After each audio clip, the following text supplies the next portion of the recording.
Alright, what's up YouTube? We got our third place on the awesome Rogue Tournament of Obscurity. What is your name and what did you play? Preston Topping. I played Noble Knights. I played the only actual deck. Oh man. Okay. Alright, so let's see. How did you feel about the deck today? I played really well. Honestly, I went undefeated in Swiss, and I lost to Eric with Paleos and Top Cut. But I mean, the deck has a really well matchup against it. I do bad, but it's cool. Part of the game. He's a good boy. Alright, let's see this deck. Okay, started off, I played Noble Knight Brothers, 3 of them. He went from the worst to the best after he sold what was printed. A soft once per turn, you shuffle, you really grind your advantage through this card. One of your best starter cards, my draw. You just equip spell, pop it, he's your combo starter, it really gets you there. Then, Custonin, triples. He's an extender, he's very strong too. And his second effect, the normals on himself, really comes up quite a bit. If your hands are clogged, you do what you do. You can end with, generally, you sold and exceed really well with him. He really helps you grind through your plays through the turn. Those are the only 3 ofs. And if they're not starters, they're not extenders, you really just want it for utility, and that's why I play a bunch of 1-ups. Dryston's probably the most underrated Noble Knight, also the most good looking, super handsome. He pops a card when he's equipped, so in conjunction with the trap card, he's got an extreme amount of utility with him. That you can't target anything lower than him for attacks or card effects. Everybody knows like Isolde, you use it to block Isolde, but it's really not that big of a deal. Popping a card is huge for him. It helps you grind through anti-meta, it helps you grind through a lot of things. I play Boris. Boris is part of the combo. You just need him as 1. He generally dumps your traps. I play Evane as another extender. Sometimes he came up once today where I used him to buff up my guys who attack for game, but I had multiple other ways. He's just a solid. He's like your 3.5 version of Madright. He gets you into he's a 1 card. He's a 2 card Isolde. Well, him and an equip card for Isolde. I play one Gawain for an extender. Gawain is just he's Custonin. Windows 98 version of Custonin. You don't really have that many normal monsters for him. He's Custonin. But he's a good name. He's a good name. Additional. Then you have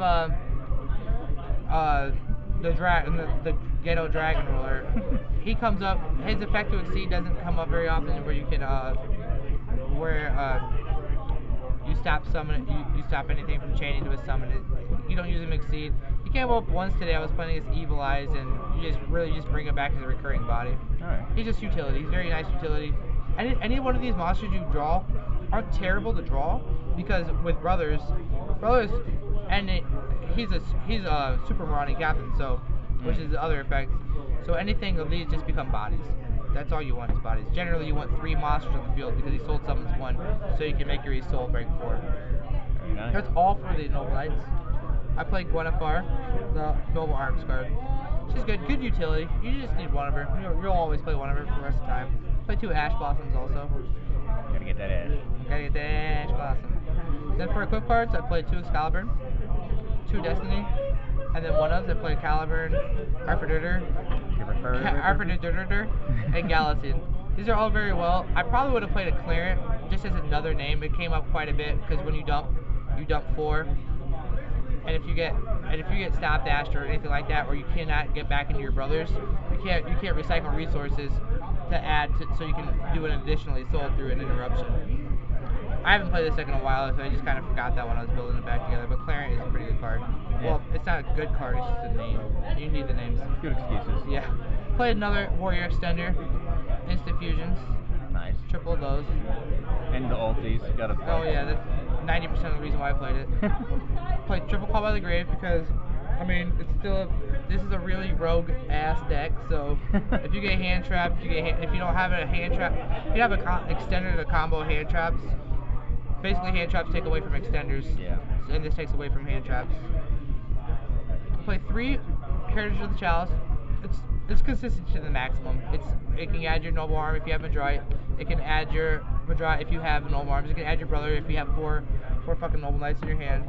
It's really nice. Oh, my bad. And then you play Reinforcement of the fucking army. This is the like Gawain is a Windows 98 version of Madright. not Madrat, but Kustonen. And Yvonne is a Windows 98 version of Madrat. This is the Windows 98 version of Heritage. It's just the same card with less utility. Play 3 impermanents. Your deck really doesn't have anything that triggers your opponent's Call by the Graves very much with this. So if you play hand traps, generally your hand traps will stick through. In theory, my hand traps would stick through Call by the Grave. So playing impermanents is a way just to make Call by the Grave completely dead. I play 3 until Noble Arms are needed again. What does that card do? It's super good. As a set activation, you flip it up, and for as many Noble Arms as you control, which you generally end with 3 of the combo, you can add 1 card from the top of your deck per Noble Arm card. So if you have 3, you excavate top 3, you add 1 of them in your hand, and you put them back in any order. But really what you want them is in the graveyard.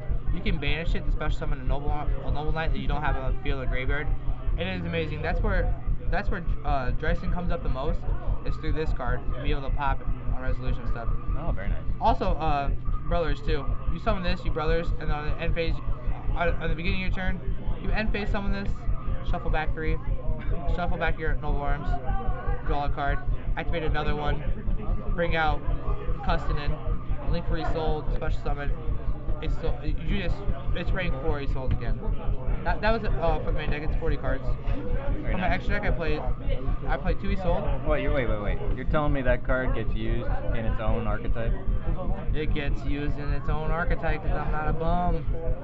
It's really good in the own archetype. Honestly, it might be worse in this deck. It does less in this deck than it does in any other deck, but this deck needs it. I mean, it seemed to work really well for you. Generally what you do is when you summon it, you add Madrat for a follow-up play. But what it does is, you want to summon. If you summon Brothers, you get a +1 off of Brothers. It's just the monster you summon with it really gets you there. I play 2 of the rank 4 Harpy Feather Duster. He's amazing. He's ulti. He pops cards. You want to generally you end with him too. And against these back row decks where the decks were slower today, he's really nice to end when you end with him and he's sold. Your opponent can't. If they set traps, they get blown out, and it forces them out. You pretty much, when you end with him, Destiny, and Excalibur, it is essentially it's an auto win. You can't lose a trap decks when you resolve him. Kustonen, he's decent against clearing combo. I brought him up actually a couple times today where his whole slew of effects worked out well. I was playing against Heroes, and he had the 1600 Destiny dude that locks you into Destinies. He had Dread Death. He had 2 fusion monsters.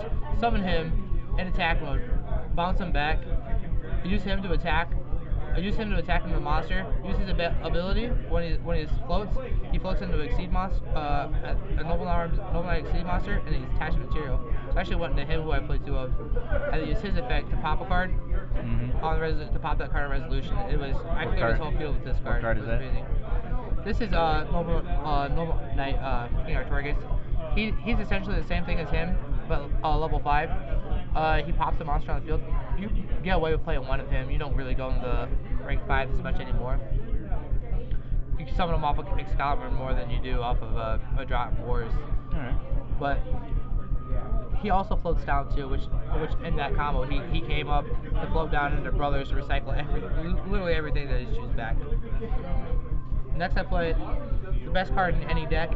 Oh yeah. Moral Sword Dragon. I go into him wide a bit. If you're Resold Sticks, you pretty much got Moral Sword shenanigan combo.